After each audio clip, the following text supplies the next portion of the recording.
प्रिय विद्यार्थियों, online class में आपका हार्दिक स्वागत। मैं डॉक्टर ओमपुरी स्वामी, सहायक प्रोफेसर भूगोल, राजकीय महाविद्यालय भिनमाल।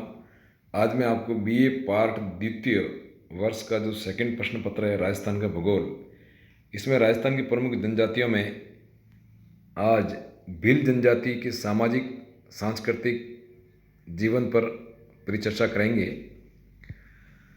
भील जनजाति यह राजस्थान की दूसरी प्रमुख जनजाति है। आर्थिक दृष्टि से ये लोग स्थायी रूप से कृषक, सामाजिक दृष्टि से पितृसत्तात्मक जनजाति एवं परंपरागत रूप से एक अच्छे तीरंदाज होते हैं।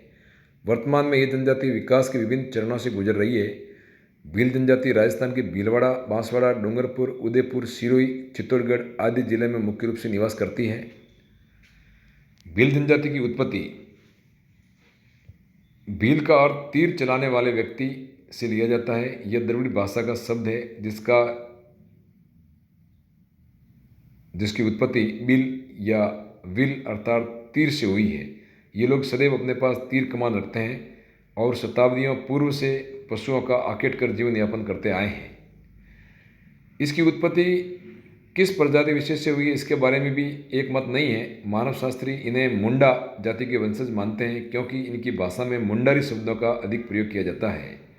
हेडन ने इन्हें पूर्व द्रविड़ों की पश्चिमी शाखा माना है। रिजिले और क्रुक भूगोलवेत्ता ने इन्हें द्रविड़, प्रोफेसर गुहा इन्हें प्रोटो ऑस्ट्रेलॉइड प्रजाति से संबंधित मानते हैं। वेंकटेश्वर भूगोलवेत्ता के अनुसार ये प्रोटो मेडिटेरेनियम प्रजाति के वंशज हैं। कर्नल टॉड के अनुसार ये तत्कालीन मेवाड़ राज्य अरावली पर्वत श्रेणियों में रहने वाले लोग हैं। संस्कृत साहित्य में इन्हें निषाद या पुलिन जाति से संबंधित माना गया है, जिनकी उत्पत्ति महादेव की एक भील उपपत्नी से हुई मानी जाती है। भील जनजाति भारत की प्राचीनतम जनजातियों में से एक है, क्योंकि भीलों की उत्पत्ति के विषय में महाभारत, पुराण और रामायण आदि प्राचीन ग्रंथों में भी उल्लेख मिलता है। अतः यह देश की प्राचीनतम आदिम जनजाति है। अब भीलों के शारीरिक लक्षण। भील लोग छोटे कद के होते हैं। इनका रंग गाढ़ा काला और नाक चौड़ी होती है तथा बाल काले रूखे, आंखें लाल, जबड़ा कुछ बाहर निकला हुआ होता है। हाथ पैर की हड्डियां मोटी होती हैं। पुरुषों की अपेक्षा स्त्रियां सुंदर होती हैं। भीलों का सामाजिक जीवन। वस्त्राभूषण। गरीबी के कारण भील लोग प्राय मोटे, सस्ते तथा बहुत कम कपड़े पहनते हैं। वस्त्रों के अभाव पर इनको दो वर्गों में बांटा जा सकता है: लंगोटिया भील, पोतिदा भील। लंगोटिया भील कमर में एक लंगोटी पहनते हैं जिसे ये खोयतू कहते हैं। इनकी स्त्रियां घाघरा पहनती हैं जो घुटने तक नीचे होता है, इसे कछावू कहते हैं। पोतिदा भील धोती, बंडी और पगड़ी द्वारा शरीर को ढकते हैं। ये लोग घर पर अपनी कमर पर अंगोछा लपेट रखते हैं। ये फालू कहलाता है। स्त्रियां प्राय लाल या काले रंग का फालू पहनती हैं। यह संपूर्ण छातियों को भी ढकता है। इस वस्त्र को कछावू कहते हैं। जब भील स्त्रियां चोली भी पहनने लगी हैं। भील स्त्री पुरुषों को गुदाने का बड़ा चाव होता है। स्त्रियां गले में चांदी की हसली या जंजीर, नाक में नथ, कानों में चांदी की बालियां और हाथों में चल्ले तथा सिर पर बोट और पाँव में पीतल की पैजनियाँ पहनती हैं। भीलों का निवास क्षेत्र। बस्तियाँ। भीलों के गांव की आकारी की भौगोलिक वातावरण से प्रभावित होती है।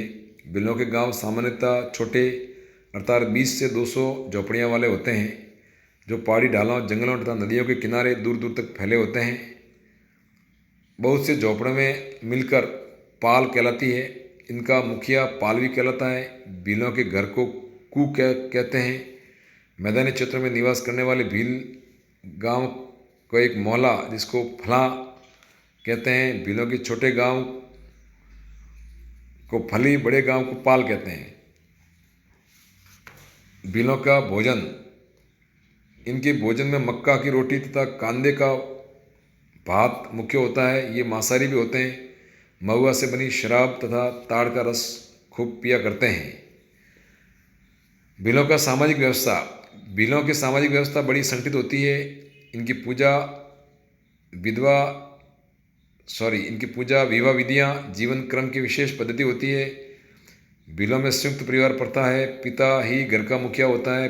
पिता कोई संपत्ति संबंधी सारे अधिकार होते हैं। घर की व्यवस्था, खेती के कार्यों में स्त्रियों का पूरा योगदान होता है। शादी के पश्चात लड़का परिवार से अलग रहता है। शादी के पश्चात लड़का परिवार से अलग रहकर अपना सामाजिक कार्य करता है। पिता के जीवन काल में उसका संरक्षण में अथवा पिता के घर ही वो सारी काम में सहयोग प्रदान करता है। भील के गांव प्राय एक ही वंश की शाखा के होते हैं। इनमें मुखिया को तदवी या वंशाव कहा जाता है। भील जाति अनेक छोटे छोटे समूह में विभक्त होती है, जिन्हें अटक, उदाक कहते हैं। भील लोग बहिर्विवाही होते हैं। ये एक विवाह में ही विश्वास रखते हैं। प्राय भीलों के विवाह बहुमूल्य के माध्यम से होता है। यह दोनों पक्षों द्वारा निश्चित किया जाता है। सामान्य विवाह का प्रस्ताव वर पक्ष की ओर से होता है। इनमें कन्या का मूल्य देना पड़ता है, जिन्हें दापा कहा जाता है, जो लड़की का बाप लेता है। अगर विवाहिता को कोई दूसरा ले जावे तथा उसे पूर्व पति को रुपया देना पड़ता है। पत्नी की मृत्यु के बाद उसकी छोटी बहन से विवाह कर दिया जाता है। देवर भौजाई से विवाह का भी चलन है। यदि पति पत्नियों का परित्याग नहीं करते, किंतु पत्नियां पति का परित्याग कर सकती हैं। भीलों में विवाह से पूर्व लड़की के संतान होना कोई अमान्य घटना नहीं मानी जाती है, किंतु विवाह उपरांत पत्नी को पतिव्रत धर्म का पालन कठोरता से करना पड़ता है। भीलों में नात्रा विवाह, देवर विवाह, बहुपत्नी विवाह, बट्टा विवाह, घर जमाई प्रथा आदि का प्रचलन है। भील स्वभाव से भोले होते हैं, वीर होते हैं, साहसी होते हैं, निडर होते हैं। वे स्वाभिमान भक्त भी होते हैं। ये शपथ के पक्के होते हैं। केसरियानाथ के छड़ी केसर का पानी पीकर यह कभी झूठ नहीं बोलते हैं।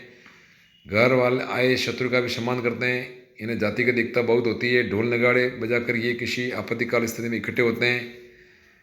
इनके साथ भील किलकारी मारते हैं और खतरे के समय एकत्रित हो जाते हैं। इनमें छोटे गांव को फला, बड़े गांव को पाल कहते हैं। समस्त पाल का मुखिया गमेती कहलाता है। गमेती ही एक प्रकार के इनका शासक होता है। गमेती ही सामाजिक, आर्थिक, व्यक्तिगत झगड़ों का निपटारा करता है। भीलों में पंचायत प्रधान होती है। इनमें सामाजिक उत्तरदायित्व की भावना बहुत बड़बड़ होती है। किसी समूह के लोगों किसी भील पर आक्रमण करते हैं या चोट पहुंचाते हैं तो उसे पूरे गांव का आक्रमण मानते हैं और सामूहिक रूप से उसका बदला लेते हैं। भील समुदाय में शपथ का बहुत महत्व होता है। कोई भी भील शपथ का उल्लंघन नहीं करता है। मार्गदर्शक को वे बोलावा कहते हैं। यदि कोई भील किसी सैनिक के घोड़े को मार लेता है और वह पाखरिया कहलाता है। पाखरिया को भील समाज में बड़ी इज्जत होती है। यदि किसी भील को कोई अजनबी भी पाड़ा कह देता है तो वह बहुत खुश होता है, लेकिन कांडी कह देता है तो वह गाली मानता है। जबकि संस्कृत भाषा में बाप का नाम कांड है और बाण चलाने वाले को कांडी कहा जाता है, परंतु भीलों में इसको गाली मानी जाती है। धर्म, भील का धर्म अधिकतम हिंदू धर्म है। हिंदुओं के देवी देवताओं को मानते हैं। हिंदुओं की भांति कर्मकांड करते हैं। लगभग हिंदुओं के सभी त्योहारों को मानते हैं, परंतु होली इसका विशेष त्यौहार होता है। अर्थव्यवस्था, आर्थिक दृष्टि से भील जनजाति अत्यंत निर्धन है। भील लोग परंपरागत से घुमक्कड़ स्वभाव के लोग होते हैं, किंतु अब अनेक भागों में ये कृषि करने लगे हैं। पहाड़ी ढालों में वनों को जलाकर खेती करते हैं। वर्षा काल में अनाज, दाल, सब्जियां, फल आदि उगाते हैं। इस प्रकार की खेती को चिमाता कहते हैं। मैदानी भागों में भी वनों को काटकर भूमि में चावल, मक्का, मिर्ची, ज्वार, बाजरा, गेहूँ, पपीता, बैंगन, कद्दू, रतालू आदि की खेती करते हैं। इस प्रकार की खेती को दजिया कहा जाता है। अब खेती हेर फेर के ढंग से की जाती है। भील स्त्री और पुरुष निकटवर्ती तालाबों तथा नदियों से जालों से मछलियाँ इकट्ठा भी करते हैं। जंगल में तीर कमान, फंदे, गोफन और जालों की सहायता से पक्षियों, जंगली सुअर, चित्ते आदि का भी शिकार करते हैं। लड़के और स्त्रियां वनों में खाद्य, जड़ें, वृक्ष, पत्तियां, डाली, कोंपलें, फल, गांठें, शहद आदि एकत्रित कर भी बाजार में बेचकर अपना अर्थ प्राप्त करते हैं। जहाँ कृषि भूमि का अभाव है वहाँ पशुपालन से भी जीविकोपार्जन किया जाता है। कुछ भील श्रमिक तथा लकड़हारों का कार्य भी करते हैं। वर्तमान में भीलों का संपर्क नगरीय क्षेत्र में होने के कारण अधिक सभ्य होते जा रहे हैं। भारत व राज्य सरकार ने इन्हें अधिक सुविधाएं प्रदान कर इनके जीवन को विकसित करने में सहयोग दे रही है। आरक्षण के कारण इन लोगों को सरकारी नौकरी में भी तवज्जो मिल रहा है। इस कारण इनके जीवन स्तर में धीरे धीरे परिवर्तन आ रहा है। इस प्रकार भील जनजाति राजस्थान में विशेष रूप से अपना महत्व रखती है। धन्यवाद।